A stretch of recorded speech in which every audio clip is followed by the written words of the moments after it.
Bonjour à tous et bienvenue dans cette nouvelle vidéo. Ici c'est Sébastien et on va parler d'un bouleversement majeur qui est en train de transformer notre rapport à l'argent. Oubliez tout ce que vous croyez savoir sur la finance. Nous allons décrypter la finance décentralisée ou DeFi. Pendant des siècles, notre système financier a reposé sur ce qu'on appelle la TradFi, donc la finance traditionnelle. C'est un modèle lourd, avec des banques centrales, des courtiers et de nombreux intermédiaires qui ralentissent les transactions et décident de qui a accès au crédit ou non. En face, un nouveau paradigme a émergé, la DeFi. Ici, il n'y a plus de banquier en costume, l'intermédiaire est remplacé par du code informatique inviolable, c'est ce qu'on appelle des smart contracts. Ce code exécute les opérations de manière automatique, impartiale et instantanée pour n'importe qui dans le monde. Oubliez l'image d'un marché expérimental. En 2026, la DeFi a atteint l'âge de raison.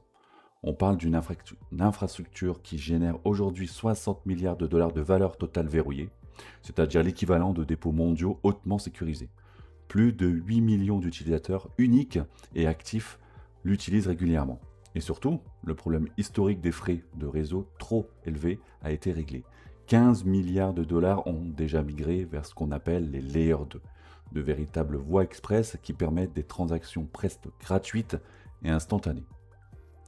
Pourquoi un tel engouement? Regardons les chiffres en France. D'un côté, l'épargne classique souffre. Le taux du livret A devrait tomber entre 1,40 et 1,70% en 2026 et les fonds euros classiques peinent à dépasser les 2,50%.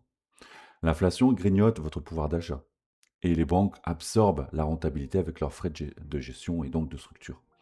De l'autre côté, l'épargne numérique de la DeFi propose entre 3 et 8% de rendement annuel. Et attention, on ne parle ici d'investir dans du Bitcoin volatile, mais de prêter des stablecoins, des jetons numériques indexés sur le dollar dont la valeur ne bouge pas.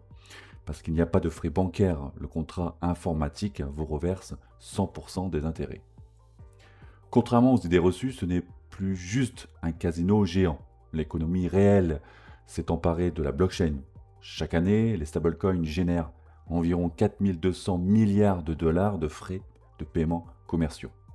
Prenez une PME en Europe qui doit payer un fournisseur en Asie. Via le système classique, cela prend entre 3 et 5 jours, avec une opacité totale et des frais de change importants. Avec l'autoroute blockchain, le règlement interentreprise se fait en 3 secondes, avec des frais marginaux et une transparence totale. D'ailleurs, 40% de ces flux sont aujourd'hui des transactions de professionnel à professionnel. Cependant, il faut être lucide. Supprimer la banque, c'est supprimer le filet de sécurité. Rien qu'au premier trimestre 2026, on a recensé 464 millions de dollars de pertes liées à des failles de sécurité. Le dogme absolu, c'est le code fait la loi. Si un contrat intelligent contient un bug, la faille est irréversible. De plus, tous ces produits sont hyper connectés. C'est ce qu'on appelle la shadow contagion. Si un projet tombe, il faut fragiliser l'ensemble, et en tout cas il peut fragiliser l'ensemble du château de cartes. Enfin, on fait face à un paradoxe d'efficacité. 12 milliards de dollars dorment actuellement dans ces protocoles, totalement inactifs pour l'économie. Et cette nouvelle finance attire des prédateurs redoutables. Nous assistons à une véritable cyberguerre asymétrique. En ce début d'année 2026, 76% des piratages mondiaux, soit 577 millions de dollars, ont été orchestrés par un seul acteur étatique, la Corée du Nord. Leurs tactiques ont évolué. Ils utilisent aujourd'hui l'intelligence artificielle pour cibler des institutions, mènent des campagnes d'ingénierie sociale sur des mois pour piéger des employés, puis blanchissent le butin de manière automatisée via des ponts cryptographiques pour rendre les fonds totalement intraçables. Pour contrer cela, 2026 signe officiellement la fin du Far West. En Europe, le règlement MiCA impose désormais un agrément strict aux plateformes et garantit la protection de vos stablecoins. Aux États-Unis, le Genius Act donne enfin un cadre légal clair. Le résultat? Une ruée institutionnelle. Les ETF crypto dépassent aujourd'hui les 100 milliards de dollars et la finance traditionnelle tokenomise désormais des obligations et de l'immobilier du monde réel directement sur la blockchain. On en arrive à mon point préféré, le pouvoir incroyable de devenir son propre banquier. Historiquement, c'était un fardeau. L'autogarde vous obligeait à cacher une phrase de 24 mots, et si vous la perdiez, vous perdiez tout votre argent sans aucun retour. C'était punitif et angoissant. Mais la révolution 2026, c'est l'abstraction de compte.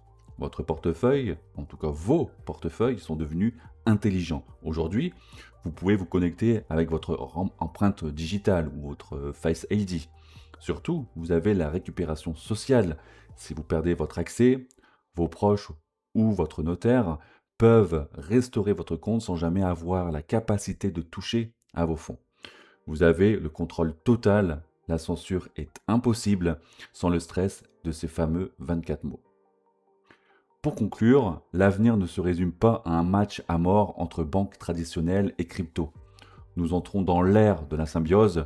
D'un côté, la finance classique adopte l'agilité et la rapidité de la blockchain. De l'autre, la blockchain intègre la rigueur juridique et la sécurité de la banque. À l'arrivée, le grand gagnant, c'est bien évidemment vous. L'individu récupère sa souveraineté financière à travers une infrastructure mondiale robuste de 60 milliards de dollars. Merci d'avoir suivi cette analyse. N'hésitez pas à vous abonner et à me dire en commentaire si vous seriez prêt aujourd'hui à devenir votre propre banquier. Prenez soin de vous et de vos finances. Et à très vite.